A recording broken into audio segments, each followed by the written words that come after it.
आप संपूर्ण जीवन यही सोचकर गुजार देते हैं कि मुझसे बड़ा दुखी तो कोई है ही नहीं। पूरे संसार में सबसे बड़ा दुखी तो मैं ही हूं। मेरे रिश्तेदार, मेरे मित्रों, मेरे सभी कर्मचारियों, सभी पड़ोसी, दोस्त, रिश्तेदार, सबके जीवन में खुशियां हैं, परंतु मेरे जीवन में दुख क्यों है? जैसा करोगे वैसा ही भोगोगे। एक परिवार बहुत धार्मिक था, नित्य नियम पूजा पाठ किया करते थे, तत्पश्चात वह भोजन किया करते थे। धीरे धीरे उनके पुत्र का विवाह हुआ, पुत्र के यहाँ बच्चे पैदा हुए, एक कन्या का जन्म हुआ, परंतु कन्या विकलांग थी, हाथ पैर ठीक से काम नहीं कर रहे थे। वह रोज ही पूजा पाठ करते थे, आगे उनके बच्चे भी करते थे। इतना दुखी हो गए, जीवन बीतने लगा, बुढ़ापा आ गया।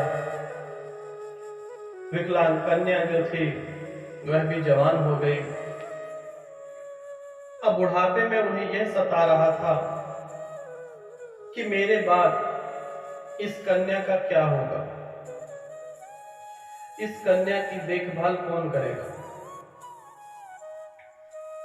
पड़ोस के राज्य में एक बहुत बड़े संत आए हुए थे। उन संतों की वह सेवा करते हैं, पति और पत्नी, और अपनी बच्ची को भी वहां आश्रम में ले जाते हैं।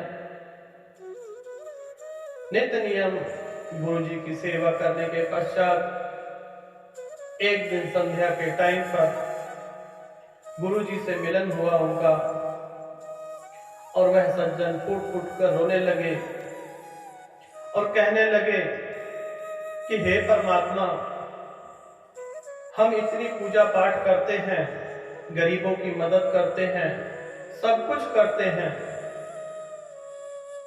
तो मेरे जीवन में दुख क्यों दिया? यह कन्या विकलांग मुझे क्यों दी? इसका कारण बताएं, मेरे जीवन का रहस्य बताएं। गुरु जी ने ध्यान लगाया और बताया कि यह कन्या पिछले जन्म में तुम्हारी बहू थी। तुम पति पत्नी इस पर बहुत जुर्म ढाते थे। पुत्र तो काम पर चला जाता था, परंतु तुम दोनों इसे बहुत दुख देते थे। एक दिन तुमने इसके पैर में जो डंडा मारा, संपूर्ण जीवन यह लगड़ी रही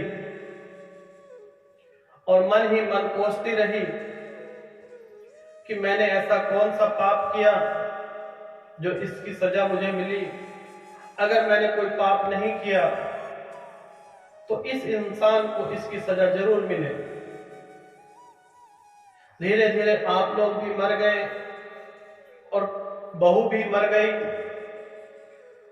आप लोगों के घर यह जो पुत्री है, यह आपके पिछले जन्म में आपकी बहू थी। वह सज्जन फूट फूट कर रोए कि मैंने बहू के साथ कितना गलत किया। आश्रम में अपनी बेटी के पास गए, उसे गले से लगाया, माफी मांगी कि हे बेटी, मुझे माफ कर दो, मैंने पिछले जन्म में तुम्हारे साथ क्या क्या किया। तो परम भक्तों, परमात्माओं, हम अपनी बहू बेटी के साथ अगर गलत काम करेंगे तो भोगना तो पड़ेगा ही पड़ेगा। यह जो रिश्ते नाते हैं, वह जो संबंध हैं हमारे, वह लौट कर आते हैं। कौन किसका है? कौन पराया है, सभी अपने हैं, सबका दर्द एक जैसा ही है, यह पूरा संसार ही एक ही है।